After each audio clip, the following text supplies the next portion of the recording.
Começa agora o E Agora Podcast, com Rafael Rocha e Ale Koga. Bom, pessoal, dou as boas-vindas a mais uma edição do podcast E Agora, um podcast feito para desmistificar o hype da inteligência artificial.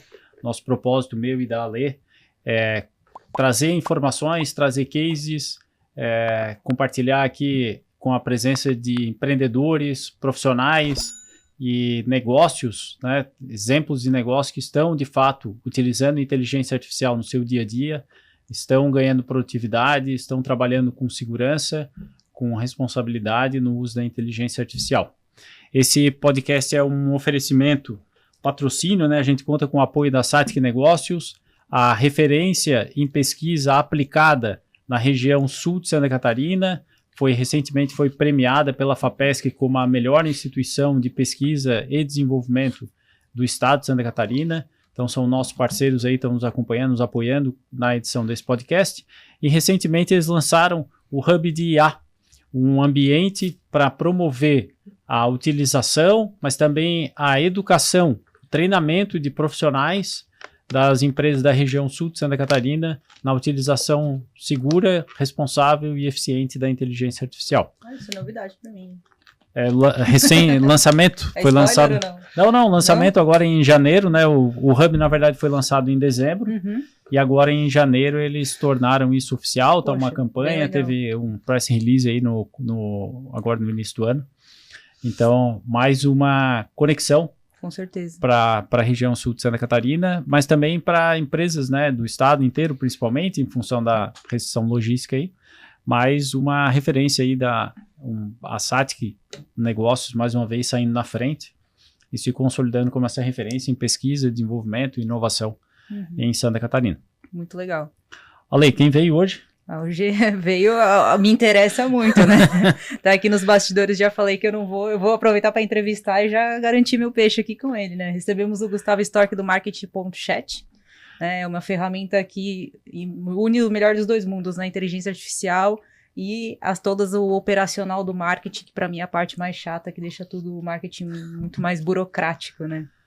Gustavo, seja bem-vindo. Obrigado. Uma grande satisfação te receber aqui no nosso podcast. O Gustavo é meu amigo de longa data já, a gente se conheceu inclusive aqui nesse prédio onde a gente está gravando hoje o podcast, a gente veio a Florianópolis especialmente para gravar com ele e o prédio aqui é um prédio simbólico para a gente gente acabou se conhecendo aqui nesse prédio, né, em função a gente se conheceu na verdade lá no Senai, na primeira edição do Startup Weekend de IoT, e depois a gente organizou também um novo Startup Weekend aqui nesse prédio. Então, Gustavo, seja bem-vindo. Obrigado. Uma grande satisfação te receber e vai ser uma honra aqui compartilhar um pouco do teu conhecimento. Eu acho que tem tudo a ver, né? Um podcast como esse, num lugar como esse, que é histórico para Santa Catarina. A gente está dentro do prédio da Softplan e tudo que ela representou aqui, né, ao longo desses anos, representa ainda. O Marafon, um cara que eu admiro bastante, a gente encontrou com ele algumas vezes, né? Então, obrigado de verdade, estou aqui para colaborar e o máximo que eu puder ajudar aí. Quem está nos ouvindo, a IA está aqui para ajudar, para transformar negócios, e a gente vai tentar desburocratizar um pouquinho sobre tudo isso, tentar desmistificar também. Ótimo, muito bom.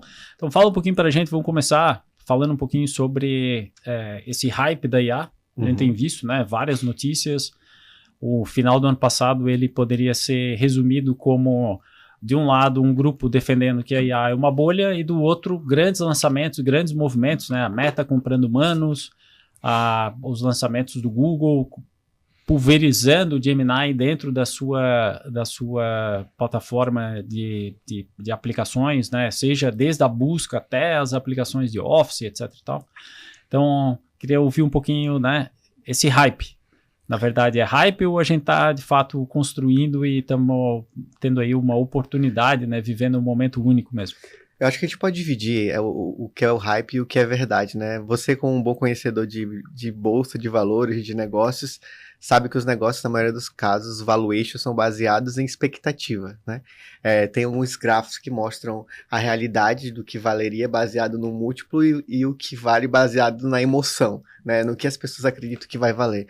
Então, quando a gente tem algo que ainda é pouco compreendido e não se entende a dimensão do impacto que é o caso da IA, há uma expectativa muito grande de que isso vai se transformar em algo. E aí vem o famigerado FOMO, né? Fear of Missing Out. E o FOMO, ele faz com que haja o hype, porque ninguém sabe exatamente o que vai acontecer, quanto vai valer, aonde é que vai estourar, ou vai, né, qual caminho que vai ser perseguido. Então, cria-se esse barulho e os valuations que são sem precedentes, empresas que em pouquíssimo tempo faturam muito. A gente vê muito um subsídio, né? Porque NVIDIA investe na empresa, essa empresa tem um aporte de um fundo, o fundo investe na NVIDIA e fica um ciclo, não sei se é virtuoso ou vicioso, vai saber do resultado, né? Isso. A gente brinca que a gente vai descobrir. A gente brinca que a diferença entre o doido e o herói é quando o gênio é quando dá certo, né? Então pode ser que dê certo. Boa. Mas eu costumo brincar que quando a gente tá num cenário desse, onde tem tanto hype, tanta coisa acontecendo, tanta gente construindo, ainda que dê errado, dá certo. Talvez não nas dimensões financeiras, né? Eu acho que o financeiro, sim, existe uma bolha. Existe expectativas muito altas sobre retorno, sobre investimento, todas essas frentes, mas do que está sendo entregue de tecnologia, o tamanho da transformação que essa tecnologia já está causando no mercado, para o bem e para o mal, a gente pode falar disso depois, né? Tanto para o positivo quanto para o negativo, eu acho que é uma grande realidade. E desde que o paper dos Transformers, lá em 2017, pelo Google, foi lançado, e a OpenAI trouxe lá as versões de GPT até em 22, quando veio uma versão realmente mais estável, eu acredito que a gente acelerou muito. E o Daryl Amodei, que é o CEO da Anthropic, ele sempre está trazendo a cada um ano uma previsão, né, de quanto que a IA vai transformar. Agora ele diz que os engenheiros não têm mais emprego. Daqui a um ano a IA vai fazer tudo isso. E quem vive o dia a dia utilizando ferramentas como Cloud Code, o Cloudbot agora, que é uma nova ferramenta também que surgiu open source, você vê que a IA realmente está crescendo. E quando a gente olha para a OpenAI, que cresceu muito no B2C, para consumidor geral, com a base de 800 milhões de usuários, mas que internamente eles estão mudando o motor deles para focar em código, para focar no cliente B2B, no enterprise, não só mais no B2C, e que a API já está representando um faturamento muito significativo do negócio, a gente vê que essa automatização na criação dessas tecnologias, dos processos, é um lugar que ainda tem muito a ser explorado e estão apostando muito. Mas em torno de tudo isso tem várias coisas acontecendo que também são positivas. Então, respondendo sua pergunta objetivamente, a gente tem um hype financeiro, mas não tem uma bolha tecnológica. Não existe uma bolha tecnológica para mim. A tecnologia existe, ela é consistente e está crescendo. É óbvio que você vai pegar na internet, especialmente no Brasil, a galera falando assim, esse chat GPT vai substituir 98% das suas tarefas com esses 15 prompts que eu hackeei do GitHub, né? Lógico que vai ter isso. Mas quem aplica de maneira consistente, a gente vê aplicando em empresas, né, dentro do nosso negócio, seja no Market Chat, no DC Museai, na frente de super agentes ali com o Rafael Dalazen, que quando você tem uma base de dados consistente, um processo documentado, quando você entende qual é o output, qual é a saída que você quer, quando você estrutura esses processos de ponta a ponta e entende qual tecnologia faz sentido ser incorporada, aí você tem uma IA bem aplicada e processos rodando em cima disso. Então, eu acho que tem a necessidade de todo mundo tentar entender e consumir, a gente que vive todo dia. Acho que eu tenho um aplicativo da Polar que ele monitora meu sono, né? Meu sono, minha performance, e ele falou assim, os últimos 15 dias você dormiu 4 horas. Por quê, né? Cara, tanta coisa acontecendo. Então, assim, respondendo você, eu acho que não tem uma bolha financeira, potencialmente. Mas eu não imagino que tenha tecnologia. Eu acho que as pessoas ainda não entenderam o tamanho da transformação. Porque eu acho que ainda está muito longe da maioria. A gente vê, né? A gente faz treinamento do Sebrae e a gente vê a diferença entre as pessoas, as pequenas e médias empresas lá na ponta, né? E nossa bolha tech.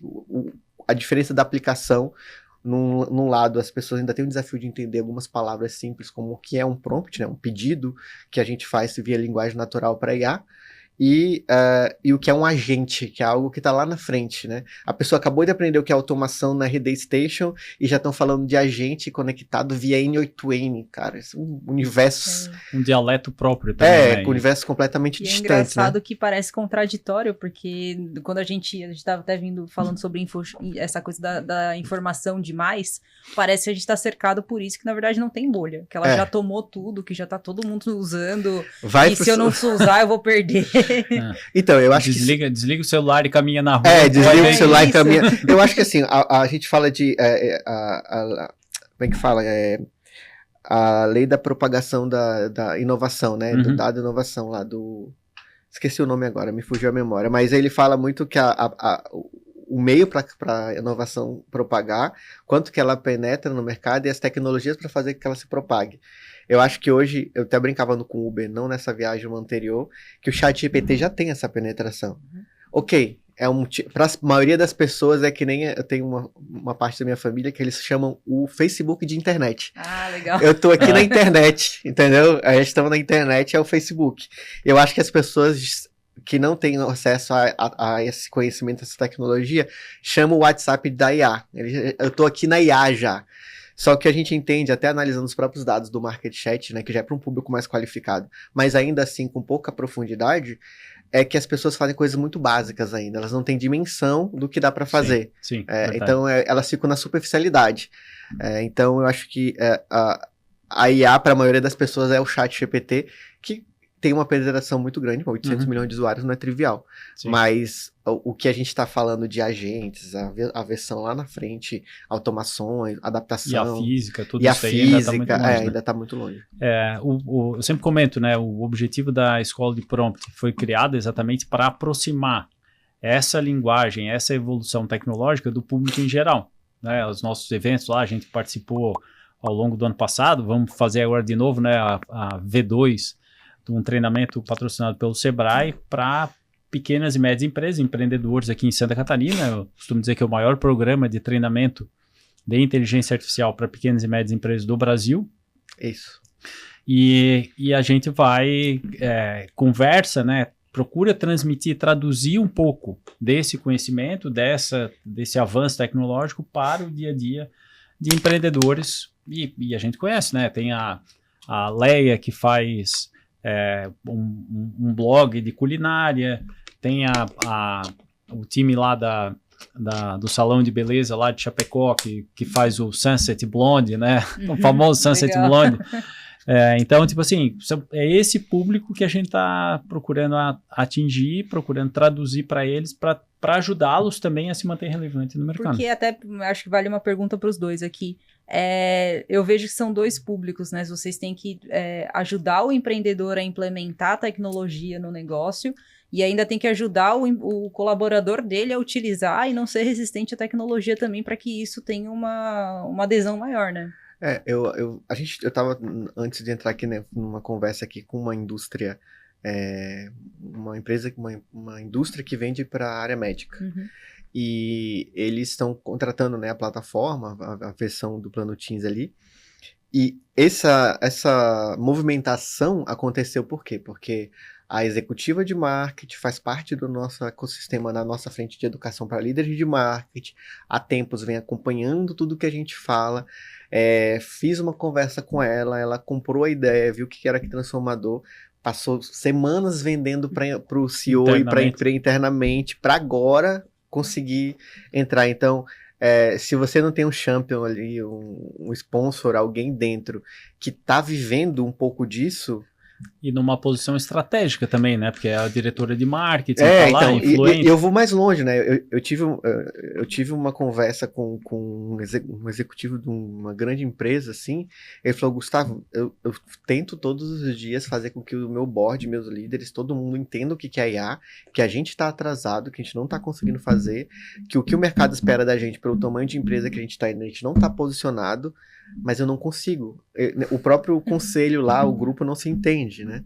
E ele falou, eu queria que tu viesse aqui e fizesse um treinamento de 4 horas com ele, a portas fechadas e sem celular. Então, acho que é isso, né? As pessoas ouvem muito e consomem um pouco e fazem muito menos, né? Sim. Então, tem esse gap enorme, assim. E, de novo, quando a gente vai para o pequeno e médio empresário, ele tá assustado. Maior, né? Muito maior, porque esse cara... Se a gente tá falando especialmente da pequena empresa, esse cara, ele tem que, como é que a gente brinca, né? Chupar a cana e assobiar ao mesmo tempo. Ele vende o almoço para pagar a janta. E não é só na questão financeira, mas de tempo, né? Ele tem 1000 tarefas. Tudo, né? Tudo então, se ele não tem alguém para estruturar, pensar por ele, é muito difícil, assim, que é conseguir. genial, porque pra mim a IA, o Market Chat, qualquer outra ferramenta vem justamente pra ajudar esse cara, né? Sim, até certo ponto, né? E aí eu não vou ser falar da minha plataforma como uma solução única e específica para as pessoas. Existem diferentes níveis de IA. IAs como Market Chat, ChatGPT, Gemini, em certo nível, são IAs de interface de chat, né? O qual você precisa do input para que ela faça alguma coisa. E a partir desse input, ela vai processar informações. Então, um chat tradicional normal, ele vai processar um input, ele devolver um output, uma entrada e uma saída rápida e simples ali que vai te resolver um problema. Quando a gente vai para umas IAs mais agênticas como o Market Chat, ainda que necessite do input, ela já vai executar múltiplas coisas para você. A gente tem uma tecnologia chamada Gênios, que você insere lá um pedido, ela processa e entrega ativos para você como se fosse uma agência lá com tudo. Isso é porque tem várias coisas acontecendo. Mas lembre-se, você tá ali, você falou com ela, fez, né? Sozinha ela não faz nada, né? Sozinho ela não faz nada. Inclusive, eu escrevi um paper sobre agentes persistentes. Uma hora eu falo sobre isso, que é uma coisa um pouco mais complexa. Mas, então, essas são as plataformas de interface, né? Aí vem os agentes, os quais são agentes receptíveis, né? São agentes do qual ele espera que alguma coisa aconteça para ele tomar uma ação, e não necessariamente tem que ser um input nosso, como humano. Esses agentes em si, eles ajudam essas pessoas mais do que os agentes que precisam da interface. A grande questão é que esse agente da interface é muito simples de eu conseguir usar, porque eu vou chegar, vou pedir, a depender da camada de inovação e tecnologia que tenha, ele vai me devolver alguma coisa. Esse agente que é receptivo e vai processar alguma informação, como, por exemplo, um agente simples do WhatsApp que vai responder suas dúvidas, ele precisa ser configurado, ele precisa ser estruturado. E é aqui que entra o gap. Se por um lado, não no outro, eu tenho que ser ativo fazendo a coisa acontecer, no outro eu não preciso, mas eu preciso de uma ação anterior. Planejamento, do planejamento, da estruturação do processo e tal.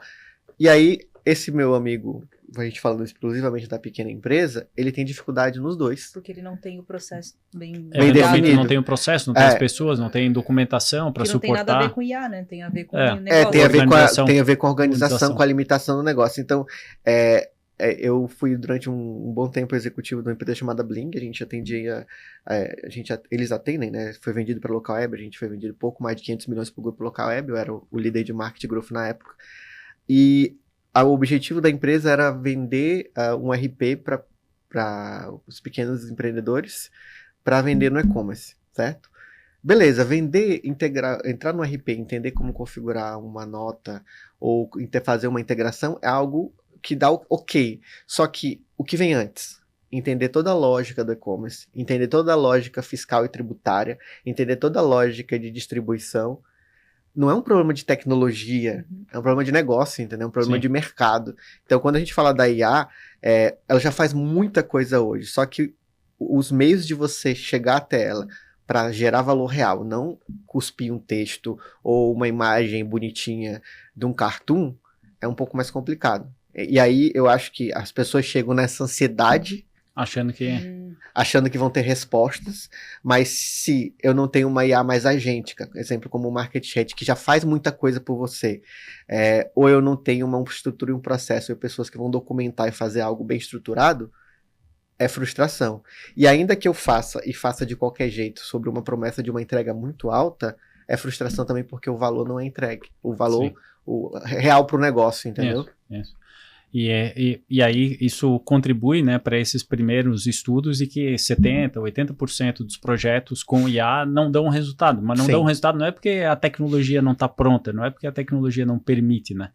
É porque também a empresa ou o empreendedor não tinha o processo claro, não tinha o entendimento claro do que ele queria fazer, né, onde que ele queria chegar.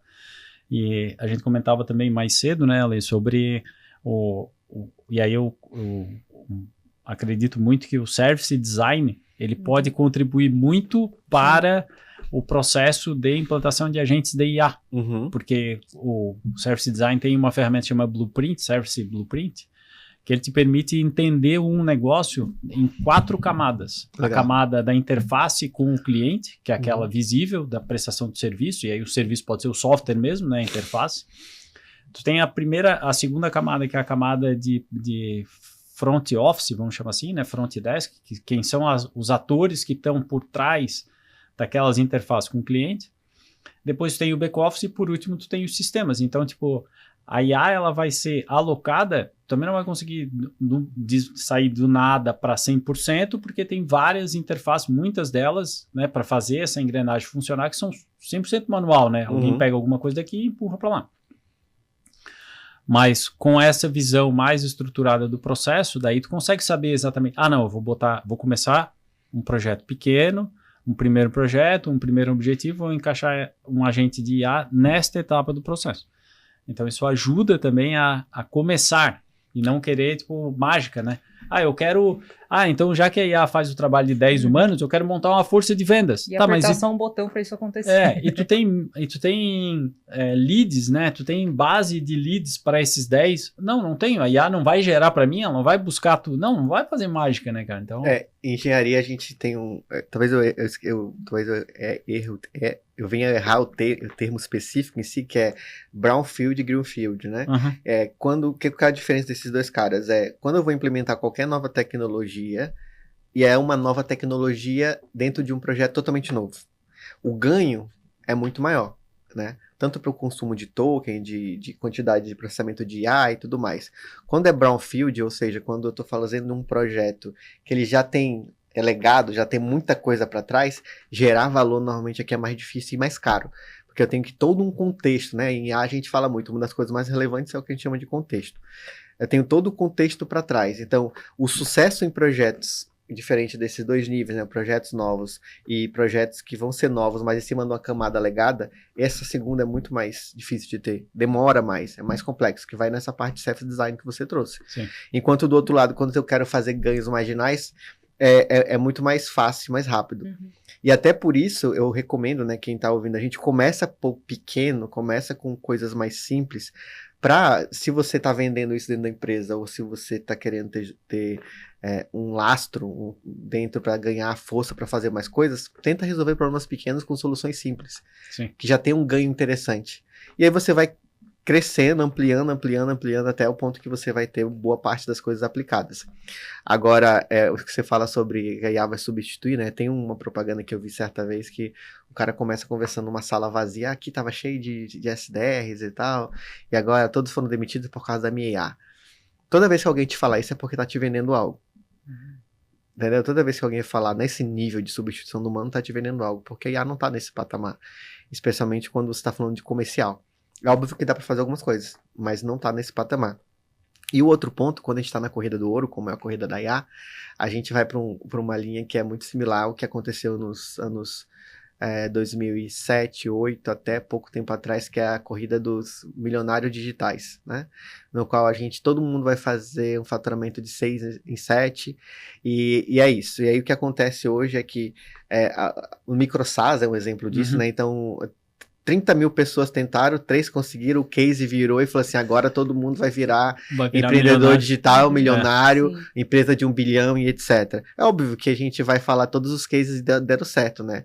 Mas acho que essa é uma premissa de todas as áreas que são bem abonadas, né? Porque se você pensar em quantos Neymares existem, né?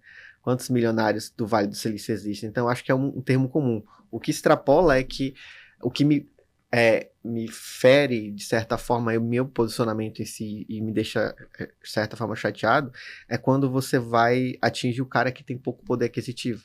Ou atingir o cara que vai apostar tudo naquilo, entendeu? Sim. Com uma promessa que 100% não vai acontecer. Não tá no momento de acontecer. É isso que eu acho errado, entende? Tipo, cara, vender o sonho para algo que não é real. Não vai acontecer de forma alguma.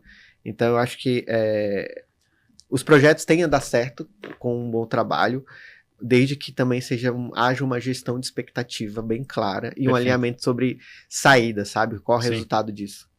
Gustavo, antes da gente falar do que tu está fazendo, né? Porque o Marketing.chat é uma das iniciativas. Legal. Eu queria que tu desse um passo atrás. Nós fizemos uma introdução bem longa e bem densa, né? Mas eu queria que tu desse um passo atrás, tu contasse um pouquinho da tua trajetória. Legal. Porque tu é um cara que está à frente de um ecossistema de marketing, Sim. mas tem uma formação em Técnica. ciências da computação, né? Então, Nossa, Sistemas. o melhor dos dois mundos.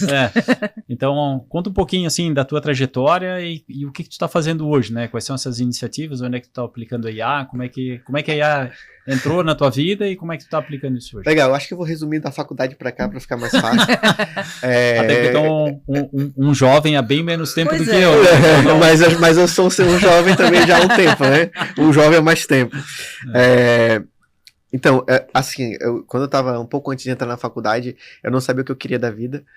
E eu sempre gostei muito de criar coisas e tal, mas sem clareza, né? Eu acho que eu demorei muito tempo para amadurecer e entender quem eu era no jogo, né? Onde que eu estava na corrida. Eu lembro que antes de decidir por tecnologia em si, eu imaginava turismo. Era totalmente diferente, assim, né? Eu imaginava que turismo seria um negócio que eu ia fazer. Eu lembro que na época que eu decidi a faculdade, eu fiz sistemas, eu comecei sistemas de informação também e fiz economia durante um período também. Então, fiz um pouco de cada, mas foi o curso de sistemas que eu concluí. E aí eu lembro que eu vi um filme que chamava A Senha, acho que não sei se é com o John Travolta. John Travolta. É com o John Travolta, né? E aí eu lembro que tem uma cena que ele tá ali na frente do computador, um monte de número passando, o cara apontando a arma. Eu falo, caraca, é isso que eu quero. Eu falei, é isso aí que eu quero ser esse cara que faz isso aí. Então, aí eu passei na faculdade, entrei na faculdade, né, fiz o curso e ali dentro eu fui muito para uma área muito mais de engenharia, o que a gente chama de OML, né? Sistemas, engenharia e banco de dados. Então esse foi meu core, mais do que o desenvolvimento bruto. Apesar de eu ter sido desenvolvedor Java, algumas coisas, eu fui para esse lugar.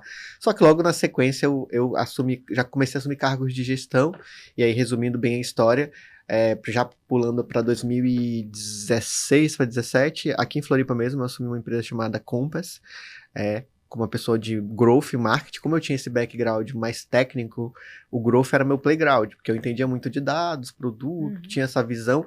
Eu tinha feito um curso, um treinamento na faculdade chamada, não vou lembrar agora, nos Estados Unidos, né, online, que era de gamificação. Então, eu conseguia produto, gamificação, dados, então tinha uma bagagem diferente, né?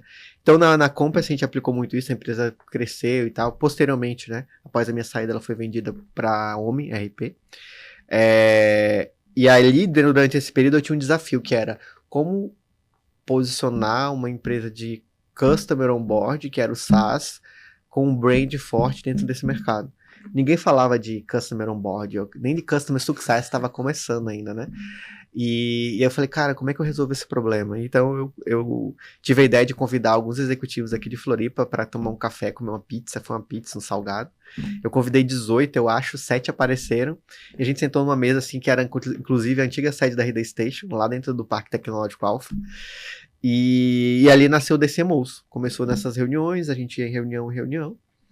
Depois eu fui executivo de outras empresas, né, que como eu falei, entre elas a Blink, que eu ajudei a vender para o grupo Local Web. E quando eu saí da Local Web em 2022, eu falo, cara, eu tive vários desafios, tive burnout, tive desafio de gestão de stakeholders, tive várias coisas. Meu case na Blink passa muito por dados, produto, growth, que eu entrei inicialmente como product growth. Eu falo, cara, eu vou criar alguma coisa para ajudar quem vem depois, porque eu sofri demais. Deve ter uma forma mais fácil de ser líder do que a que eu fui, sozinho. Eu acho que eu me arrebentei demais sozinho, deve ter outro jeito. E aí eu crio uma ementa, convido 8 executivos na época para revisá-la, e a gente lança um programa chamado Road to CMO, né? Um programa educacional, isso é 23, né? 2023. E é um sucesso, né? A gente pega uma demanda reprimida de mercado, mas dado, acho que ao meu perfil de sempre estar querendo descobrir coisas novas, em 22 mesmo, criando isso, eu já estava criando o CMOs AI, que era a primeira versão da plataforma que hoje chama-se Market.chat. E eu criei para mim. Eu lembro que na época eu criei uma programação básica em Python, e eu dizia que eu tinha o Elon Musk para conversar, e tinha umas coisas porque eu fazia uns prompts integrados a IA, GPT, sei lá o que, daquela época, 3.5 ou 2.5. E aí uma vez das pessoas do meu time viu, que chama Luiz Machado, E ele falou, eu perguntei, cara, como é que você tá usando IA? Ele falou assim, eu tô usando assim e tal. Eu falei, eu criei um método aqui, um processo, usa isso aqui. 2 semanas depois ele falou, pô, minha produtividade aumentou demais e tal. Ele falou, mas eu queria usar o sistema que eu vi no teu computador. Era na tela preta, né? Eu falei, cara, não dá, porque eu criei em Python, não é nem web. Inclusive depois eu tentei criar web sozinho, ficou horrível, né? Eu sou muito mais de back, né? Aí, passou um tempo depois, eu conversei com uma amiga que chama Júlia Vidigal. E a gente conversou, trocou umas ideias. Ela me apresentou o namorado dela na época, que é engenheiro, DevOps. E a gente começou a desenvolver o CMOS AI. A gente lançou em março para abril de 23. Em 7 meses tinha 10 mil usuários em mais de 40 países na plataforma. Uma baita dor, então. Era chamado ChatGPT brasileiro, Brazuca e tal. Sim. Saiu em tudo quanto é lugar. Influenciadores do Brasil inteiro falando sobre. Mas eu tava no processo do DCMOS em si, né? E esse negócio foi 100% gratuito, não tinha nenhuma finalidade de business. E isso ficou ali rolando normal. E por trás eu sempre pesquisando, estudando, implementando, dando aula, fazendo essas coisas. Em 24, acho que 24, né? Em 24 eu decido que sim, a gente vai profissionalizar esse negócio, a gente começa a desenvolver uma nova plataforma do zero, com todo o aprendizado de dados que a gente tinha com o Market Chat. E aí entra o Victor Lorenzi, que é o nosso dev principal lá hoje, que faz parte da equipe. E a gente começa a construir o Market Chat baseado nisso, né? Mais focado em entender as necessidades das empresas e tudo mais. E aí a gente lança essa solução que hoje está se consolidando no mercado aí como o pessoal mesmo diz, né? Um cérebro para as equipes, especialmente de marketing, mas atende grandes públicos. Paralelo a isso, como eu disse, eu sempre estou fazendo várias coisas. Acabou a mesa já. Paralelo, acho que falta foco às vezes, né? O que às vezes não é bom. Mas eu criei um conceito de laboratório, como funciona dentro da minha perspectiva e capacidade de criação. Sempre que a gente fala de times de produto, tecnologia, fazer qualquer inovação é algo que é caro, porque vai tirar o foco do time, alguma coisa, etc. Então eu assumi que é o seguinte, eu vou começar a criar as coisas. E aí, quando eu entender que isso aqui funciona e é bom, eu apresento para o time e a gente incorpora no produto. E a primeira interação de entrega para o time de produto que a gente fez foi um negócio chamado Gênios, que está dentro do Market Chat hoje, se lembra bem? Uhum. Que eu pensei, o racional para quem está ouvindo foi algo assim, para quem já quiser entender um pouco mais de lógica de produto. Eu pensei, cara, hoje algumas plataformas que estão acelerando a adoção das pessoas são aquelas que geram valor muito rápido. Então, existe uma plataforma bem conhecida no Brasil que é sueca, se eu não me engano, que chama Lovable. O Lovable é um criador de apps, de páginas, sites, etc. Basicamente, você fala, eu quero um site para o podcast e agora, e as cores são essas. Ele vai criar uma interface que a gente chama de front-end rápida lá. O que encanta o usuário novo no B2C? É você chegar a falar meia dúzia de palavras e ter sem nem saber nada de sem nem saber nada e ter essa coisa que te encanta de visual. Eu falei, cara, o que é isso para o marketing? O que é o proporcional? O que é o paralelo da página para o marketing? Eu pensei, o paralelo da página para o marketing são as campanhas, né? São os assets das campanhas. E eu pensei, então eu preciso de alguma coisa que eu insira a informação e saia uma campanha pronta. Eu pensei, como fazer isso? E aí eu fui estruturando, e aí nasceu o Gênios, onde a pessoa bota uma informação e sai uma campanha. Só que a exemplo do site, por exemplo, do Lovable ou qualquer outro, sai uma coisa mais ou menos genérica. E aí, essa ação nossa aqui envolve muitos agentes, só que eu falei, a gente precisa de outro. Aí nasceu o agente revisor, que é um analisador de genericidade. Você faz o pedido, ele processa, ele faz a entrega, aí entra outro agente, revisa, baseado no teu objetivo e quem você é, o que ele entende do teu negócio, ele vai te dizer, olha, não tá bom. Ele cria várias perguntas dinâmicas como se fosse um CMO revisando tudo. E você faz o input, ele gera novamente mais assets de uma versão V1, 2, 3, 4. E aí foi aí que nasceu. Então esse projeto do Gênios, ele nasceu primeiro no meu computador, eu criando tudo sozinho. Nessa época, as plataformas de Vibe Code, né? Cloud, Cursor, V0 da Vcell, estavam começando a explodir, e aí eu comecei a usar um pouco de programação, mais programação Vibe Coding, casando as duas coisas, né? Para quem nunca ouviu o termo, né, Vibe Coding é tu usar a linguagem natural para pedir para IA programar um sistema para ti. Da mesma forma que você faz pedindo um texto, o Vibe Coding é para você pedir código, né? Isso foi evoluindo ao longo do tempo. Então, o Gênios nasce desse princípio. Então, no meu lab pessoal, as coisas funcionam assim. Ou essa inovação ela vira um produto dentro do Market Chat, ou ela vira um produto, ou ela vira uma marca própria, ou ela morre e fica só aprendizado. O Gênios virou um produto dentro do Market Chat e não virou um produto independente. Já o Demeridia, que é um outro projeto que depois eu posso falar pouco sobre, ele virou as duas coisas. Virou uma marca própria, um motor próprio, mas também foi incorporado parte da tecnologia dentro do Market Chat. Então, como é que eu acelero inovação, experimentação, entendimento, e até para as aulas, para as mentorias, para as consultorias, tudo que eu faço? É implementando, inovando, inteirando, experimentando e aplicando isso para o cliente final lá na frente do Market Chat, mas também dentro desses produtos novos que eu estou criando, que são vários, né, dentro deles. Eu achei bem legal, Rafa, esse conceito de laboratório pessoal. Vou implementar. Então, Porque a gente às vezes não tem foco, né? Era esse gancho que eu queria trazer. Por exemplo, imagina, eu sou um executivo de uma empresa, tenho lá meus, 50, 70, 100 funcionários, eu quero implementar IA. Talvez esse seja um caminho, né? Uhum. Eu mantenho o time operando, eu posso usar o conceito de um lab de IA para ou trazer alguém ou puxar alguém, dedicar, né? Tipo, agora tu dedica, 2 horas por dia, 4 horas por dia, 10 horas por semana aí, do teu tempo para experimentar IA usando dos nossos problemas, dos nossos dados, mas num ambiente controlado. E com essa visão, tipo, ou isso vai virar parte, né? Pode ser um produto interno, tipo, pode ser um novo sistema de monitoramento de propensão a cancelamento de pedido, recuperação de carrinho, tem várias coisas. Pode ser um produto que uma nova fonte de receita para a empresa, pode ser um novo serviço complementar ao que a empresa já tem. Perfeito. Ou pode ser só aprendizado. Tipo, aprendemos, não deu nada, então. Acho muito interessante isso, como filosofia, né, de implementação de IA no negócio. E o legal é que, assim, por exemplo, quando eu estava falando sobre os agentes persistentes, é um paper que eu criei, ainda não publiquei. Também, por exemplo, skills, que é uma forma de você ensinar as IAs a fazer coisa. Eu criei um paper também sobre skills orientado a objeto, que é uma técnica de programação Java para revolucionar as skills.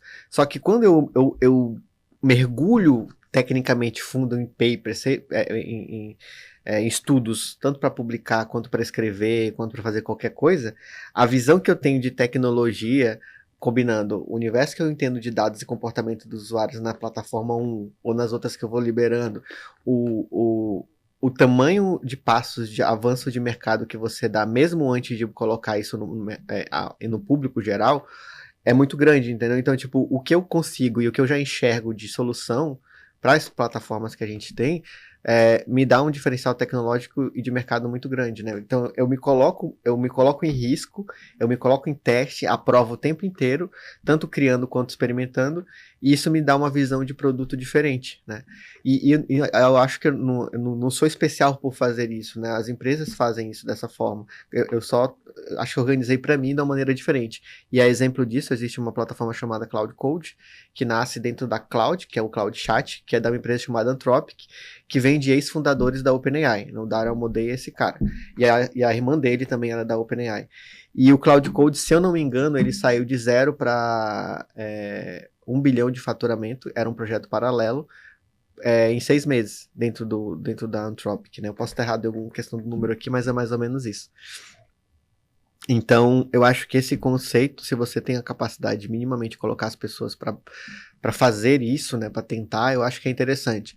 Óbvio, exemplo próprio, é difícil, tá? Foco, é muita coisa, e especialmente quem tem essa necessidade de refinar demais, você passa muito tempo otimizando. O Demeridia mesmo. Cara, quanto tempo eu fiquei otimizando agente, chamada, estrutura, playbook, detalhe, fonte, cada detalhe mínimo, assim, pensando, cara, pra quem olhar, nunca imaginar que é IA, mas não saber que tem um motor gigante por trás. Será que era necessário, entendeu? Talvez já pudesse a primeira versão ser mais simples. Então, você fica, às vezes, muito enxugando o gelo por uma exigência própria ou até por querer ir mais longe na tecnologia para ter mais diferencial. E, às vezes, é colocar na rua, entendeu? Para quem está nos ouvindo, explica um pouquinho melhor o que é o Demeridia, assim, para quem não conhece ainda o projeto. Legal. O Demeridia é um projeto de um jornal digital, onde ele tem várias camadas, mas por trás dele tem um motor com vários agentes, mas são 10 agentes pipelines enfileirados que se conectam um ao outro, e ele funciona como, eu brinco que ele funciona como uma redação sênior que custaria 1 milhão por ano. Ele tem uma outra tecnologia que chama Watchtower, que é uma tecnologia que diariamente varre o mercado atrás de coisas que são relevantes para a tua configuração, no meu caso, negócios, tecnologia, IA, e ele gera pautas, você como humano aprova essas pautas, joga para esses agentes executam essa pauta até a imagem, e no final você aprova, edita a pauta, o resultado desse negócio e publica. Então tem uma API que faz essas questões todas que eu criei própria, com todos esses agentes, um editor, que é para quem vai fazer toda a questão, e a frente do site, que é para toda a parte interface, né, que vai ser apresentada.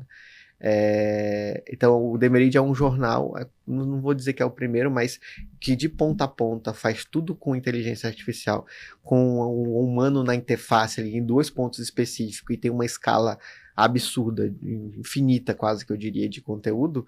É um dos primeiros que eu, pelo menos, tomo conhecimento.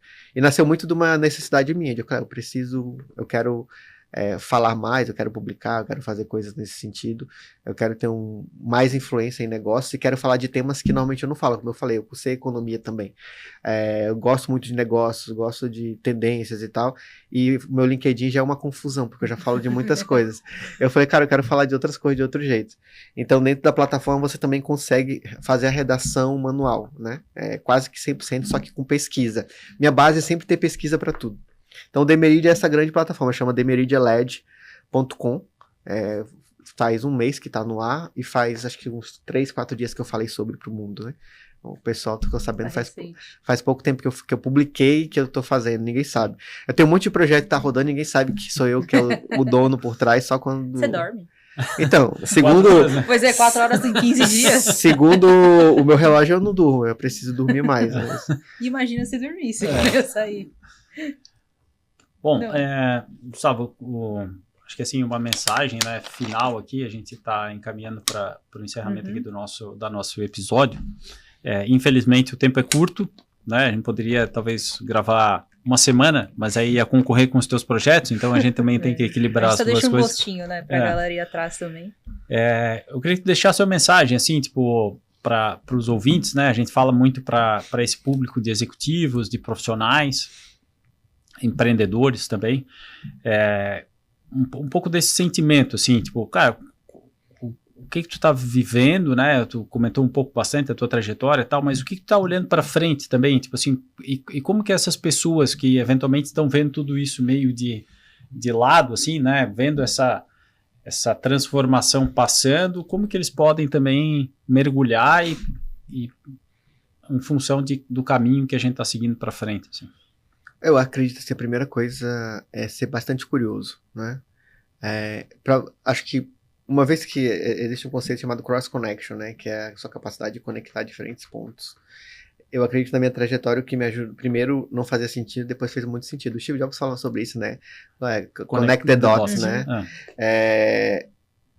Eu acho que você escolher minimamente alguma plataforma, alguma solução, algum problema para você se debruçar minimamente sobre, mesmo que seja 1 hora por dia, duvido que você vai conseguir que seja só 1 hora, mas você tentar entender um pouquinho mais sobre a coisa, né? Gerenciar, acho que o que vai gerenciar a tua ansiedade é tu entender a tua capacidade de execução e o que é possível fazer, até onde você vai, né? Então acho que tirar um tempo para isso, acho que vai ser relevante. Então seja curioso, tente, não vou falar no sentido de empreender ou de tente resolver um problema do mundo, não. Tente resolver um problema seu, né? Eu tenho lá na empresa um problema, uma outra plataforma que o pessoal do financeiro tinha dificuldade, toda vez tem que bater o cartão de crédito, todas as compras e tal. Eu falei, pô, mas isso aí, usando uma LLM com multimodal, que é a ideia de uma LLM que enxerga igual a gente, eu consigo ler esse CSV ou esse PDF e fazer uma análise e eu categorizar tudo isso. Aí eu criei lá o FinAI, um negócio assim. Então, acho que tenta resolver algum problema, né? De alguma maneira imediata, tenta ser curioso. Agora, se você quiser uma veia voltada para performance, financeiro, não se apaixona pela tecnologia ou pela ideia ou pelo que você está fazendo, e talvez não seja tão próximo do que eu venho fazendo, de experimentar muita coisa, criar. Esse é um perfil meu, e que funciona para mim, mas não é a regra geral. Não é a regra geral, ao meu ver, cara, tem esse conceito aqui, vou fazer a versão mínima que entrega valor consistente, vou colocar no mercado, vou ver se as pessoas estão dispostas a pagar ou se resolve algum problema e pronto. Para você sustentar algo durante muito tempo e complexo, é mais difícil, é mais caro, é mais difícil e tem muito mais risco. Obviamente que o resultado depois também pode ser muito maior. Mas para a maioria das pessoas, eu diria seja curioso, tente resolver um problema mesmo que seja seu, pequeno. Até, por exemplo, uma outra solução que eu criei, eu vou falar 200, né? Mas eu precisava encontrar apartamento, casa, uma coisa dessa assim, e eu criei uma solução que faz isso. Bom. Depois eu evoluí ela para mais 1 milhão de outras coisas lá, aí eu deixei ela de lado e falei, não, segura aí que senão eu vou ficar louco com isso. Então assim, só que você vai vendo, pô, é possível fazer isso, é possível avançar dessa forma, é possível criar dessa outra, e aí você pode incorporar isso como negócio, como aplicativo, como solução, como qualquer coisa. E eu acho que o futuro, ele vai ser muito menos nós como pessoas operando as coisas, né? Tanto que o livro que eu estou escrevendo um pouco passa sobre isso, né? Mas nós sendo arquitetos das soluções, né? Então acho que a gente vai ser muito mais arquiteto, vai tentar revisar, garantir que o output está bom, orquestrar, criar camada, usar serviços que vão conectar tudo isso, do que operando. Para terminar, o próprio criador do Cloud Code, que é essa plataforma de Vibe Code da Anthropic, falou que eles criaram o Cloud Cowork, que é uma ferramenta de automação que conecta no teu computador e você pede para ela, navega ali e ela aluga o Airbnb para mim, ela vai lá e faz. O Cloud Cowork foi criado em 1 semana e meia pelo Cloud Code, sem intervenção humana. Só revisão. Uhum. Então isso é ser o arquiteto, entendeu? Dá para fazer muita coisa, desde que aqui eles já tinham muitas coisas prontas, tinha entendimento de cliente, tinha base de dados, tinha contexto, tinha um monte de coisa. Mas quanto mais você vai construindo, mais camadas você tem, mais dados, inteligência e conhecimento você tem. Então sejam curiosos. O futuro com IA não é assustador, ele é preocupante se nada for feito dentro do que a gente está caminhando. Existem várias teorias e discussões hoje sobre o fim do capitalismo. Porque a lógica do capitalismo não se sustenta quando as pessoas deixam de ser mão de obra, né? O capital ativo produtivo entregando valor e recebendo valor na outra ponta para consumir esse valor, né? Então tem um grande desafio em relação a isso. Ciência é um outro papo para horas aí sobre. Mas quem tem a oportunidade hoje com acesso à internet, um dispositivo móvel, um celular, para ir em busca e ter curiosidade e fazer acontecer, faz agora para você entender aonde a coisa está indo e gerar valor para si mesmo, entendeu? Não, muito massa. Muito bom. Gustavo, obrigado mais uma vez, Gustavo, por ter vindo, né? Aceito o nosso convite. Foi uma honra te ter aqui. Eu acho que... Tem que ter a parte 2, hein? Com certeza. A gente participa, né? Eu participo junto com o Gustavo ali das comunidades e a galera costuma chamar ele de o Tony Stark brasileiro, né? Então, um trocadilho com o sobrenome aí também. O Stork, né? Mas, cara, é uma grande satisfação, assim, um amigo, uma pessoa que eu tenho muito, muito próximo, assim, um carinho muito grande, e também uma admiração enorme também por essa mente brilhante, meio confusa às vezes, porque a hora tá olhando para um lado, né, tá construindo uma plataforma de várias vezes confuso, não meio, bastante. Tá construindo uma plataforma de real estate e o marketing.chat demandando lá a atenção dele, mas tudo isso no final, surpreendentemente, aí sempre faz muito sentido.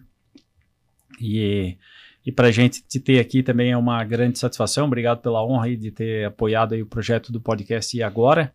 Nosso propósito é exatamente esse, né? Desmistificar, compartilhar o que está acontecendo para que as pessoas possam ter uma fonte de conteúdo relevante, mas tá também hype, bem pé no chão, né? Sem hype, sem a gente ficar... Como tu mesmo deu o exemplo ali, né? Ficar vendendo, tipo, não, agora você vai perder seu emprego se não ouvir o nosso podcast. Oportunistas vão, né? A galera tem, que sempre vai ter, em qualquer área. Quando você não entende o que eu tô falando, você acredita no que eu digo, né? E aí é nesse lugar que se não há honestidade, há tudo que a gente tá vendo no mercado hoje. Exatamente. Então... Muito obrigada, Gustavo. Muito obrigado. Esse podcast é um oferecimento, né? Tem o patrocínio da Satic Negócios, a instituição referência em pesquisa, desenvolvimento e inovação em Santa Catarina, premiada pela FAPESC em 2025, e também que também nos apoia na produção e na realização desse podcast. A você que ouviu, que ficou até o final, vai ganhar um brinde A gente vai listar os projetos do Stork lá na descrição do canal para que você possa acompanhar também as redes sociais dele. E vale muito a pena, se você ainda não segue Gustavo Stork no LinkedIn, todo dia tem uma pílula de conhecimento super relevante. E pelo jeito lá. Uma coisa bem aleatória, né? Tem que seguir todo dia. Tem que seguir todo dia, isso é super importante. Vamos dizer que sim, né? Valeu, pessoal. Fechou, Um abraço, galera, até a próxima. Até o Até próximo. mais, tchau, tchau.